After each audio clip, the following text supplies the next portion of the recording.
अस्सलाम वालेकुम स्टूडेंट, आप देख रहे हैं मेरे यूट्यूब चैनल तालीम और तरबियत की दुनिया। मैं हूं मोहम्मद यासर इकबाल।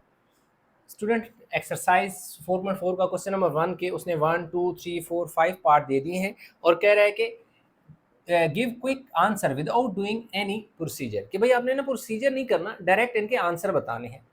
और नीचे हमें ये जो फर्स्ट लाइन है ये वो कंडीशन बता रहा है, उसके कंडीशन के बुनियाद पर ये क्वेश्चन वो पूछ रहा है। सबसे पहले हम समझते हैं कि ये कंडीशन क्या है और उसके बाद वन बाय वन जो क्वेश्चन पूछ रहा है उनको डिस्कस करेंगे।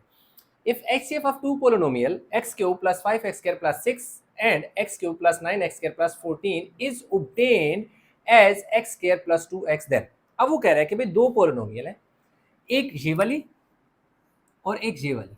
कह रहे इन दोनों का जब हम HCF फाइंड करते हैं तो इन दोनों का जो HCF आता है वो आता है जी एक्स स्क्वायर प्लस 2x आता है। यहां तक ये कंडीशन बता रहा है कि भाई दो पोलिनोमियल भी दे रहा हूं आपको और उसका HCF फाइंड करके भी दे रहा हूं, यानी दो पोलिनोमियल और HCF उसने दोनों चीजें दे दी। पता चल गया।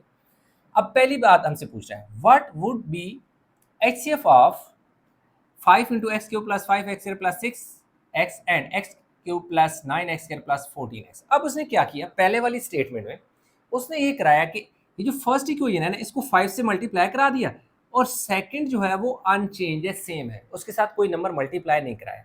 तो भाई उसका HCF क्या होगा, उसका HCF चेंज नहीं होगा, उसका HCF होगा जी HCF वो जो है वो क्या होगा, is equal to x square plus 2x ही होगा। क्यों? क्योंकि HCF में कॉमन फैक्टर होते हैं, हाईएस्ट कॉमन फैक्टर होते हैं। तो अगर एक तरफ इस तरफ कोई नंबर मल्टीप्लाई करा रहा है, इस तरफ नहीं करा रहा, तो फिर तो ये वाला नॉन कॉमन होगा ना, ये तो कॉमन है ही नहीं, इसलिए ये तो HCF का हिस्सा बन ही नहीं सकता।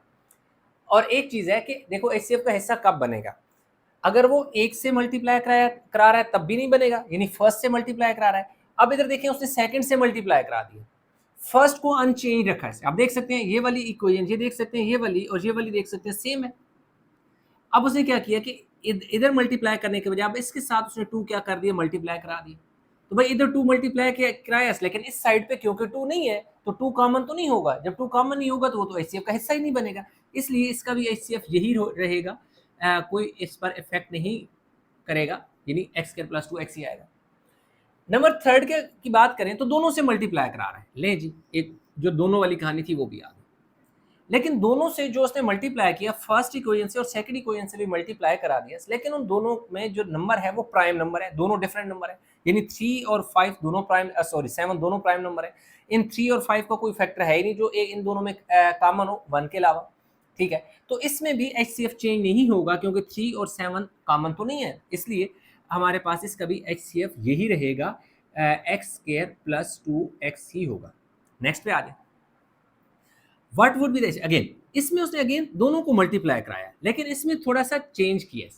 इसमें ये किया कि 15 और 25 दोनों प्राइम नंबर तो नहीं है।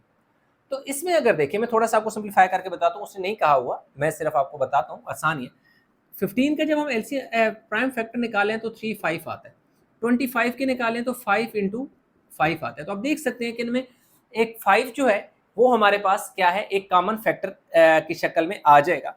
तो इसमें भी 5 और इसमें भी 5 कॉमन है, तो जब कॉमन नंबर होगा तो वो HCF का हिस्सा बनेगा। इसलिए हम क्या करेंगे कि इस HCF के साथ हमारे पास 5 मल्टीप्लाई होगा। क्यों कि 25 और 15 दोनों तो कॉमन तो नहीं है, 15 और 25 कॉमन नहीं है, लेकिन 15 के फैक्टर और 25 के फैक्टर में 5 कॉमन आता है, इसलिए वो HCF से मल्टीप्लाई होगा। अब नेक्स्ट यानी last part, does HCF of the given polynomials will remain unchanged if both are multiplied by x। अब वो क्या बात कर रहा है, अब वो ये बात कर रहा है कि भाई जो आपके पास ये वाले पोलिनोमियल है और ये वाली पोलिनोमियल है, अगर इन दोनों को x से मल्टीप्लाई करा दिया जाए तो क्या आपका जो HCF है वो रिमेन अनचेंज होगा? तो हम कहेंगे नो भाई, अनचेंज नहीं रहेगा, यानी सेम नहीं रहेगा, एक्स स्क्वायर प्लस 2 नहीं रहेगा। अगर आप इसके साथ यानी इन दोनों के साथ इधर भी x मल्टीप्लाई करा रहे हैं और यानी इधर भी x मल्टीप्लाई करा रहे हैं और इधर भी x मल्टीप्लाई करा रहे हैं, तो दोनों में x तो कॉमन है। अगर इधर इन दोनों के साथ मल्टीप्लाई सेम नंबर करा रहे हैं तो वो नंबर तो HCF का हिस्सा बन जाएगा क्योंकि दोनों में सेम नंबर है। दो HCF will be x into x square plus 2x, या हम इसे लिख देंगे दैट इज x की पावर 3 प्लस 2x² अंदर मल्टीप्लाई करा दो। तो यूं हमारे पास क्या हो जाएगा, क्वेश्चन जो 1 है वो कंप्लीट हो गया। तो वीडियो को पास करके उतारें ताकि इसका जो क्वेश्चन 2 है वो भी कंप्लीट कर लें। अच्छा, तो स्टूडेंट जो क्वेश्चन नंबर 2 है उसमें जो है वो कह रहा है कि find the LCM of the following monomials bye completing the tables. अब क्या करेगा, यानी कि हमने एक तो एलसीएम फाइंड करना है और कंप्लीट इस टेबल को कंप्लीट करना है। अब यहाँ पर ये जितनी भी है ना, इनको मैंने नीचे इनके प्राइम फैक्टर की शक्ल में तमाम को 1 बाय 1 को, यानी 1 2 3 4 है, तो ये यानी कि हमारे पास फर्स्ट है, ये सेकंड है, ये वाला हमारे पास थर्ड है और ये वाला हमारे पास 4 है। यहाँ पर मैंने इसको इस हिसाब से लिख दिया साइड पे ताकि इस टेबल को कंप्लीट करने में आसानी हो। आप बिल्कुल ऐसा काम साइड पे कर सकते हैं। अब हमारे पास क्या हो गया कि हमने इसका एलसीएम, सबसे पहले एलसीएम ऑफ न्यूमेरिकल कोफिशिएंट निकालना है। तो न्यूमेरिक नंबर यानी जो कांस्टेंट नंबर है, देखिए ये भी 2 3 टाइम है और 2 2 टाइम है। तो अब हमारे पास इसके दो तरीके हैं, मैं दोनों बता देता हूँ। एक तो ये कि आप देखिए ये वाला कॉमन है और ये कॉमन है, ये तो कॉमन नहीं है। तो एलसीएम का, जैसे मैं शुरू से आपको बताता आ रहा हूँ कि एलसीएम बेसिकली क्या होता है कि वैसे इधर मैं आप लिख देता हूँ कि एलसीएम कॉमन फैक्टर और नॉन कॉमन फैक्टर को मल्टीप्लाई करा दो। इस टाइप के क्वेश्चन वो हमारे पास क्या होता है, एलसीएम आ जाता है। एन से नॉन, सी से कॉमन, एफ से फैक्टर और सी से कॉमन, एफ से फैक्टर। अब देखिए इसको एक बार लिखेंगे और इसको भी एक बार लिखेंगे और फिर ये कॉमन में आ जाएगा, यानी ये कॉमन में आ जाएगा और नॉन कॉमन में क्या आ जाएगा, ये वाला 2 आ जाएगा। कैसे, इसको एक बार लिखा, इस 2 को भी एक बार लिखा और ये वाला 2 लिख लिया, तो 2 2 ज़ार 4, 4 2 ज़ार 8। तो ये देखिए हमारे पास क्या आ गया, 8। दूसरा इसका ये तरीका है कि इसमें 2 बार 2 है, इसमें 3 बार 2 है, जहाँ ज़्यादा बार है ना न्यूमेरिक वैल्यू, उसको का प्रोडक्ट लिख दें। तो 2 2 ज़ार 4, 4 2 ज़ार 8 हो गया। अब आप देखें ये कॉमन में आ जाएगा x, ये भी x कॉमन में आ जाएगा, 2x आ गए कॉमन में, यानी x स्क्वायर कॉमन में आ गया, x स्क्वायर कॉमन में आ गया और x की पावर 4 क्या आ गया, नॉन कॉमन में। तो टोटल x की पावर 4 और 2 क्या हो जाएगा, 6 हो जाएगा। ठीक है, x की पावर 6 हो जाएगा। तो टोटल x कितने हो गए, 1 2, यानी इस कॉमन कॉमन और ये 1 2 3 4 नॉन कॉमन, कॉमन और नॉन कॉमन टोटल अगर हम देखें तो x स्क्वायर, फिर देखो 3 4 5 6, तो x की पावर 6 जो है वो हमारे पास, यानी इसमें हमने क्या लिखना है, एलसीएम ऑफ x जो है, तो एलसीएम ऑफ x जो है वो 6 आता है। नेक्स्ट हमारे पास क्या है, एलसीएम ऑफ y। तो देखिए y तो हमारे पास देखें एक बार है, तो y को लिख देंगे इसी तरह एक बार। फिर क्या है, z का अगला कॉलम है एलसीएम ऑफ z। तो z हमारे पास देखें एक बार है, ऊपर तो है, नॉन कॉमन में है ना, ऊपर तो है, तो इधर आ जाएगा। अब इन सारों को मल्टीप्लाई करोगे तो आपके पास रिक्वायर्ड एलसीएम, एक ये सारे आपके पास x इनका प्रोडक्ट x की पावर 6, y और z आपके पास एलसीएम है। अब देखें यहाँ नीचे इसमें ये देखें ये दोनों 2 कॉमन है, ये भी 2 कॉमन है और ये देखो 3 कॉमन है।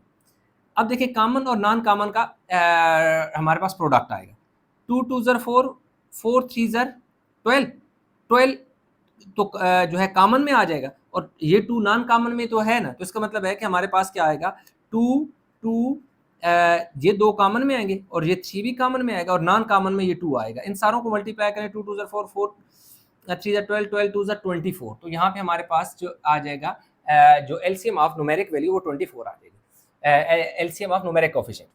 आगे देखें जी x की बात। अब देखिए इधर भी x, ये x है, इधर से ये x, 2x के आगे कॉमन आ गया और एक क्या आ गया, नॉन कॉमन आ गया। तो कॉमन और नॉन कॉमन को मल्टीप्लाई करेंगे तो टोटल कितने x हो जाएंगे, एक यहाँ से, एक यहाँ से 2 और एक यहाँ से 3। दूसरी टेक्निक मैंने आपको ये बताई थी कि अगर एक जगह x कम है, एक जगह x ज्यादा है, तो जो ज्यादा वाला प्रोडक्ट होगा ना वो आपका एलसीएम होगा। यहाँ कितने x है, 2, यहाँ कितने 3 है, तो x क्यूब आपका आ जाएगा एलसीएम ऑफ x।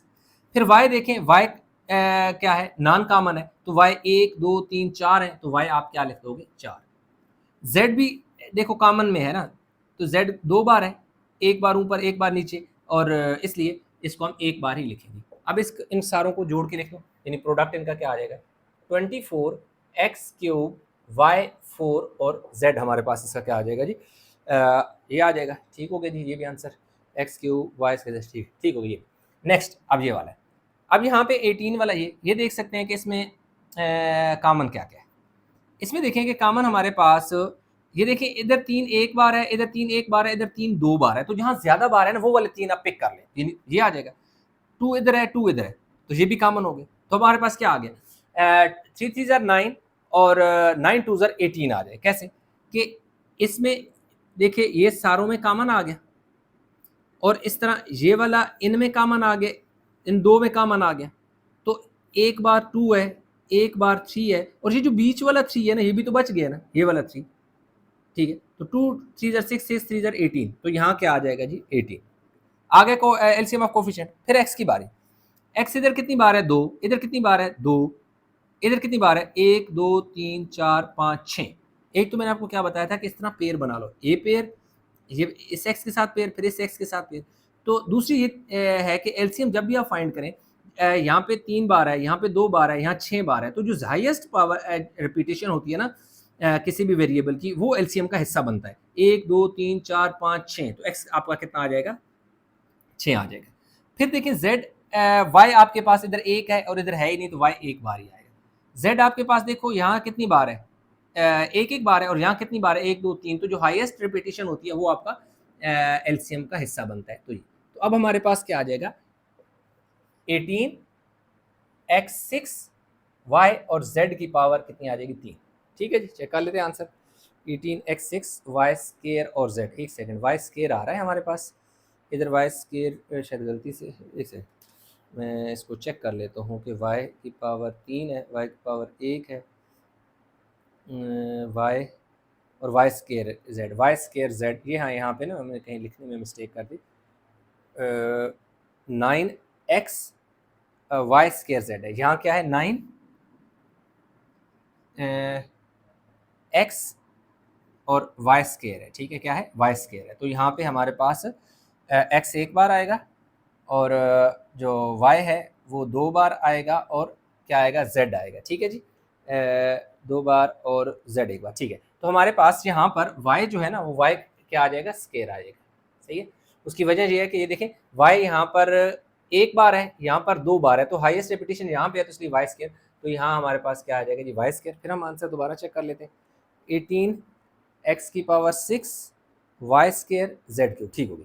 अब यहाँ पे हमारे पास जो है ना, इधर भी कोई कोफिशिएंट नहीं है, इधर भी कोफिशिएंट नहीं है, ये 28 है, तो ये तो आ जाएगा। लें जी 28, तो आपने आंखें बंद करके लिख देना है जब आपके पास एक जगह कोफिशिएंट हो बाकी जगह ना हो, ये तो आ गई। फिर हमारे पास देखें यहाँ पे मैंने लिखा हुआ है x। अब देखें हमारे पास x इधर कितने हैं, एक है, इधर कितने हैं 3, इधर एक एक है और इधर 3 है, तो जो हाईएस्ट है ना आप यहाँ से भी अंदाजा लगा सकते हैं। अब यहाँ से कैसे अंदाजा लगाना है, अगर ये काम आप नहीं करना चाहते फिर आप कैसे लिखेंगे। अब देखें यहाँ पे कितने एक्स हैं, एक है, यहाँ कितने एक्स हैं, एक है, यहाँ कितने 3 है, जो हाईएस्ट है वो लिख दो, वो अब एलसीएम होगा। इधर देखें वाई कितने हैं, एक है, इधर वाई कितने हैं 5, इधर कितने 3 है, तो जो हाईएस्ट होगा वो आपका क्या होगा